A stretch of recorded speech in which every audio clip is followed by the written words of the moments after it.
আমি বিয়ে হয়ে শ্বশুরবাড়িতে যখন আসি আমার শাশুড়ি বলেন যে দীক্ষা না নিলে মেয়েদের হাতে জল শুদ্ধ না, তাই আমার শাশুড়ি তার কুলগুরুর থেকে আমাকে একটা দীক্ষা দিয়ে দেন। যাই হোক, ওইভাবে চলছে। ওইভাবে আমার 3 ছেলে মেয়ে হওয়ার পরে তারপরে সবাই বলছে যে একটা শিক্ষা একটা মন্ত্র নিলে হয় না, শিক্ষা আবার নিতে হয়। তাই আমার স্বামীকে সবসময় বলতাম যে উম, একটা মন্ত্র নিয়েছি, এটাতে হবে না। আর গুরুদেবকে যেই মন্ত্র আমরা যেই গুরুদেবের থেকে মন্ত্রটা নিয়েছিলাম নেওয়ার, উনি 1 মাস পরে উনি দেহ ত্যাগ করেন, এই দেহ ছেড়ে চলে যান। উনি খুব বয়স ছিলেন, অনেক বয়স হয়েছিল। যাক, তারপর তো আর কোনো কিছু মন্ত্র, ওই একটা মন্ত্রই আমি সবসময় জপ করে যেতাম। তারপরে একদিন স্বামীকে বললাম এরকম যে একটা মন্ত্র নিতে হবে না, আমরা একটা মন্ত্র নিবো, তাহলে কোথাও কোনো মন্দির থেকে আমরা একটা মন্ত্র দীক্ষা নিয়ে নিই। এই বলে স্বামীর সাথে যখনই স্বামী এমএসএ চাকরি করতেন, ওর ওর নাম ছিল কানাইলাল দাস, সবাই কানাই বলে ডাকতো।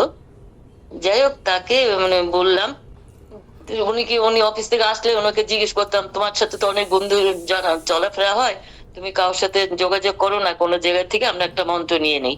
তারপরে বলে কি আমি অনেকে জিজ্ঞেস করছি, আমার মনোপুত হচ্ছে না কাউকে। যাক, যখন হবে তখন দেখা যাবে। এইভাবে ডেলি বলি, মাঝে মাঝে বলি, মানে তাকে খোঁচা দিই কোথাও বের হয় কিনা। তারপরে আমার বাড়ির কাছে এক আশ্রম আছে, রাধা মাধব মন্দির। তারপরে ওনাকে বললাম যে তাহলে এখান থেকে আমরা তাহলে দীক্ষাটা নিয়ে নিই। ও মানে বারবার বললে দেখেন, ও আমাকে বিরক্ত হয়ে একদিন কি বলে জানেন, বলে কি আমার সময় হলে আমার গুরু আমার বাড়িতে এসে নাম দেবে, তুমি যত অত তাড়াহুড়া করলে হবে না, আমার সময় হলে আমার গুরুদেব আমার বাড়িতে এসে নাম দিবে। আমার এই কথাটা শুনে খুব রাগ হয়েছে।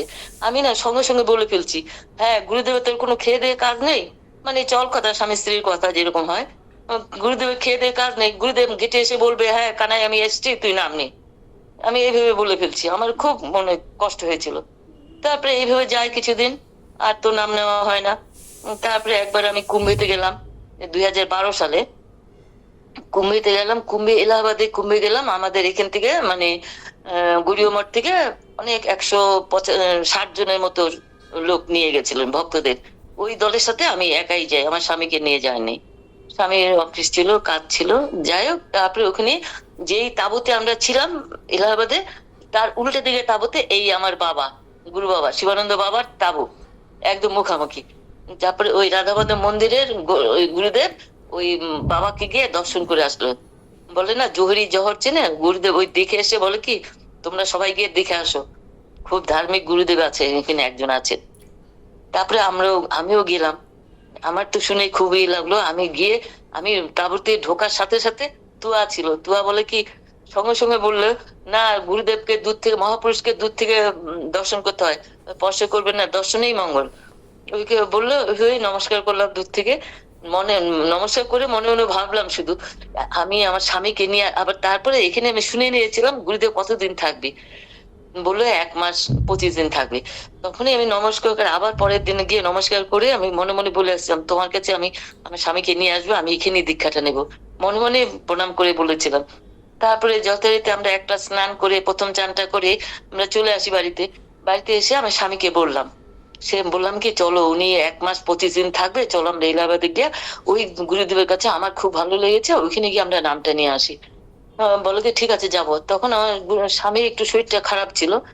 তারপরে ওই কথা হতে হতেই তারপরে শুনলাম ভারতে যে কুম্ভতে একটা অ্যাক্সিডেন্ট হলো, ব্রিজ ভেঙে গিয়েছিল, অনেক লোক নাকি ক্ষতি হয়েছিল তখন। আমরা আসার পরে পরের স্থানটায় মৌনি অমাবস্যাতে মনে হয় এই ঘটনাটা হয়েছিল। তখন অনেক লোক ক্ষতি হয়েছিল। যাই হোক, আমার আর যাওয়া হয়নি।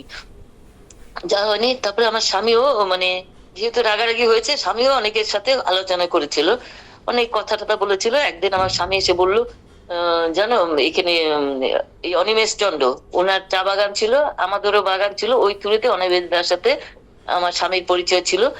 তখনই ওই অনিমেষ দা বললো যে আমার এক গুরুদেব আসছে 112 বছর, কারণ এটা আসলে আপনাকে বলবো। তারপরে আমাকে এসে বললো জানো, অনিমেষ দা বললো এরকম তার গুরুদেব আসবে 112 বছর নাকি, তাহলে ঠিক আছে তাহলে আসলে যাব। আমি তো ওই দিনটা গুনছি, উনি আমার তারপরে একদিন মোবাইলটা আমার হাতে ছিল, আমার হাজবেন্ডের স্বামীর মোবাইলটা। তখন একদিন ফোন আসলো একটা, আমি ধরলাম, বলে অনিমেষদা বলছে কানাডা আছে, কানাডাকে একটু দিন তো। আমি যে না, ওনার একটু শরীরটা ভালো না, আমার হাতে মোবাইলটা ছিল। বলকে বৌদি তাহলে কানে দেখে বলেন আমার গুরুদেব আসছে। এই উনি সোমবারে ফোন করলো, বলে শনিবারে আসছে, কানে দেখে বললেন। ঠিক আছে, তারপরে বললাম, বললো কি তাহলে ও সেই গুরুদেব তাহলে আসবে, ওই যে আমাকে বলেছিল তোমাকে বললাম। তারপরে আমি শনিবার দিন আমিও গিয়েছি, ওনার অপেক্ষায় থাকিনি, আমি একাই গেলাম। একাই গিয়ে গুরুদেবকে নমস্কার, গুরুদেবকে ঘরে ঢুকে গুরুদেবকে দেখে আমি থ হয়ে গেছি। এই কি, এই গুরুদেবকে তো আমি এলাহাবাদে দেখে আসলাম, সেই গুরুদেব এখানে! আমি আর মানে আমার মধ্যে নেই। আমি তখনই তারপরে তাকে প্রণাম, তখনই তাকে স্পর্শ করে প্রণাম করতে পেরেছি। স্পর্শ করে প্রণাম করে আমার মনের কথা বাবাকে বললাম, বাবা আমি এরকম আমার বিয়ের পর আমার শাশুড়ি কুলগুরুর থেকে একটা মন্ত্র দিয়েছিলেন, কিন্তু আমি কি আপনার চরণে আশ্রিত হতে পারি? বাবাকে আমি সঙ্গে সঙ্গে বললাম, স্বামীর অপেক্ষায় রইলাম না, মানে বাবাকে বললাম। বাবা বলে কি হ্যাঁ পারো নিতে। তাহলে আমি কবে নেবো? বলে কি কালকে সকালে আসো 6:30টার সময়। আমি তো শুনে সঙ্গে সঙ্গে বাজারে চলে গেছি, বাজারে গিয়ে ওর জন্য একটা ধুতি আর একটা আন্ডারওয়্যার নিয়ে এসেছি। এসে বাড়িতে এসেই বলতেছি, আমার মেয়ের নাম পিঙ্কি, পিঙ্কি বাবা ওইভাবে মানে ডেকে বলছি, ওই আমি যেই এলাহাবাদে যে গুরুদেবকে দেখে এসছি সেই গুরুদেবে এইখানে। মানে আমি আর ভাবতে পারছি না, আমি ওখানে বলে এসেছি কালকে আমরা নাম নেবো, দীক্ষা নেবো, তুমি তাহলে কালকে তাড়াতাড়ি রেডি হয়ে যাও। এইভাবে বলে আহ তারপরে যাবো। সকালবেলা উঠে আমি তো আমার আর মানে কতক্ষণে রাত ভোর হবে, ভোরবেলা উঠে চান টান করে ওকে ড্রেস ট্রেস সব বের করে দিয়েছি। আর জিজ্ঞেস করে আসছিলাম কি লাগবে, ভর্তুকি বা ফুল লাগবে।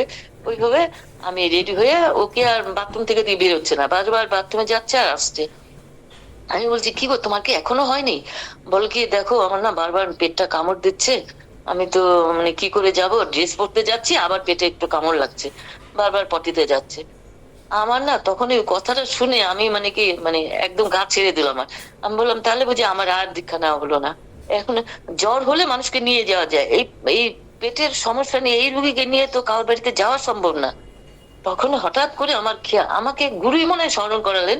তখন আমার গাড়ির ড্রাইভার আমার বাড়ির পাশে থাকে, বাগানে যেত, যেহেতু ওর একটা গাড়ি ছিল 4 হুইলার, আর ড্রাইভারের বাড়ি আমার বাড়ির পাশেই। তখন হঠাৎ করে আমার খেয়াল হলো যে তাহলে বাবুকে ফোন করে দেখি তো, ও আমাকে একটু নিয়ে যায় নাকি, গুরুদেবকে গিয়ে জানাই অন্তত। যেতে তো পারলো না, নিয়ে যেতে পারছি না যখন, ও গুরুদেবকে গিয়ে একটু জানাই। তখন বাবুকে ফোন করলাম, বাবু তুই আমাকে একটু নিয়ে যাবি, এখানে এক গুরুদেব এসছে। ও সঙ্গে সঙ্গে বললো ঠিক আছে বোধহয় আসছি। সঙ্গে সঙ্গে আমি ওই গাড়ি নিয়ে গেলাম, তখন অলরেডি 6:30 বেজে গেছে। আর তখন শুনে আসছিলাম আরেকজন ওনাকে বাবাকে নিয়ে যাবে 7টার সময়। তারপরে প্রায় 6:45 বাজে আমি মানে হন্তদন্ত হয়ে গেছি। গিয়ে বাবাকে বলছি, বাবা এরকম আমার স্বামীকে তো নিয়ে আসতে বলছিলেন, কিন্তু আমার স্বামী একটু অসুস্থ হয়ে পড়ছে, আমি তাকে নিয়ে আসতে পারি নাই, আপনি যদি কৃপা করে আমার বাড়িতে একটু যেতেন। বাবা প্রথমে না করলেন। তারপরে আবার আমি বললাম, বাবা আমি গাড়ি নিয়ে এসেছি, যদি কৃপা করে একটু যান। বাবা বারান্দায় গিয়ে, অনিমাজদার বাড়ির থেকে বারান্দায় গিয়ে গাড়িটা একটু দেখলো, দেখে বললো কার গাড়ি? তখন আমার মুখ দিয়ে একটাই আসলো, গোবিন্দের গাড়ি। কেন আমার বলতে তো কিছু নেই, আমি এই কথাটাই বলে ফেলাম। ওইটা শুনে বাবা জানি কি বললো, মুখে বিড়বিড় করলো একটু। তারপরে উষাদি আরো কয়েকজন ছিল, 8 সিটের গাড়ি ছিল, সঙ্গে সঙ্গে সব মিলে বলকে চলো চলো, সবাই মিলে আমার বাড়িতে আসলো। এসে আমার ঠাকুর ঘরে বসে আমাদের দীক্ষা দিয়ে গেল। মানে এইটা আমি ভাষায় প্রকাশ করতে পারবো না, দীক্ষা দিয়ে গেল সেই বাড়িতে, ঘরে বসে, আমার ঠাকুর ঘরে বসে আমাকে দীক্ষা দিয়ে গেল। আর আমার স্বামী সবসময় বলতো আমার সময় হলে আমার গুরু আমার বাড়িতে এসে দীক্ষা দেবে। আমি এই কথাটা আমি কোনো সময় ভুলতে পারি না।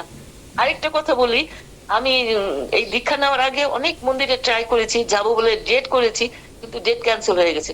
কারণ কি জানেন, আমার স্বামী ব্যায়াম করতো, তো ব্যায়ামের থেকে একবার হরিদ্বারে গিয়েছিল, হরিদ্বার থেকে বাবার একটা এই যে দীনবন্ধু চৌধুরী, কৃষ্ণ চৌধুরী একটা বই বাবা ওনার ফাইলে ছিল, সে অনেকদিন আগে, সেই ফাইলে ছিল, সেই বইটা আমি অনেকদিন পরে সেই বইটাকে খুঁজে পেয়েছি। তার মানে বাবা আমার আগে 1 বছর আগে থেকে আমার বাড়িতে বসে আছে, যার জন্য আমার কোথাও আমার দীক্ষা নেওয়াটা হয়নি। বাবা মানে ঘরে বসে আছে, আমি যেখানে ডেট করি সেটাই ডেট ক্যান্সেল হয়ে যায়। এইভাবে আমার দীক্ষা নেওয়া, এটাই আমার বলার ছিল। প্রণাম, সবাইকে প্রণাম।